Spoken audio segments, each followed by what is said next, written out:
Hernia అంటే ఏమిటి? ఎవరికి రావచ్చు? హెర్నియా అనేది శరీరంలోని బలహీనమైన కండరాల గుండా లోపలి అవయవాలు లేదా కణజాలం బయటికి రావడం. ఇది ఎక్కువగా పొట్ట, నడుము, తొడలు వంటి ప్రాంతాల్లో కనిపిస్తుంది. ఎవరికి హెర్నియా వచ్చే అవకాశం ఉంటుంది? భారీ బరువులు ఎత్తేవారికి, కండరాలపై ఎక్కువ ఒత్తిడి పెరిగితే హెర్నియా వచ్చే ప్రమాదం ఉంటుంది. తీవ్రమైన దగ్గు లేదా మలబద్ధకం ఉన్నవారు, పొట్టలో ఎక్కువ ఒత్తిడి పెరిగితే కండరాలు బలహీనపడి హెర్నియా రావచ్చు. గర్భిణీలు గర్భధారణ సమయంలో పొట్టపై ఒత్తిడి పెరగడం వల్ల హెర్నియా వచ్చే అవకాశం ఉంటుంది. అధిక బరువు, ఒబెసిటీ, బరువు పెరిగితే పొట్ట మీద ఒత్తిడి పెరిగి హెర్నియా రావచ్చు. గతంలో శస్త్రచికిత్సలు చేయించుకున్నవారు, పొట్ట ప్రాంతంలో సర్జరీ జరిగిన వారికి ఆ ప్రాంతం బలహీనపడినట్లయితే హెర్నియా అభివృద్ధి చెందుతుంది. కుటుంబంలో ఎవరికైనా హెర్నియా ఉంటే జెనెటిక్ కారణంగా మరికొందరికి రావచ్చు. కొన్ని చిన్నపిల్లల్లో కూడా హెర్నియా కనిపించొచ్చు. పుట్టుకతోనే కొంతమంది పిల్లల్లో కండరాల బలహీనత ఉండొచ్చు. పొట్ట ఉబ్బడం, నడుము లేదా తొడల వద్ద ఉబ్బడం, కొన్నిసార్లు నొప్పి అనిపించడం లాంటి లక్షణాలు ఉంటే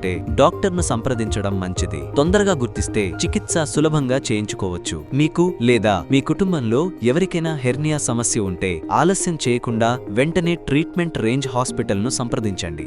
మరింత సమాచారం కోసం సంప్రదించండి 9888193334 KPHB హైదరాబాద్.